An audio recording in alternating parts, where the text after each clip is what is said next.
நொடிகள் எல்லாம் நோய்பட்டு என்னை சுமந்து போக மறுக்கிறதே. மொழிகள் எல்லாம் முடமாகி என் மௌனத்தை கூட எரிக்கிறதே. சுவாசிக்க கூட முடியவில்லை, என்னை வாசிக்க மண்ணில் எவருமில்லை. என்னை எனக்கே பிடிக்கவில்லை, காரணம் கேட்டால் தெரியவில்லை.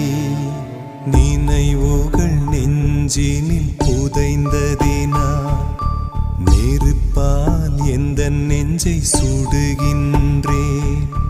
உன் உருவம் கண்களிலே பதிந்ததினா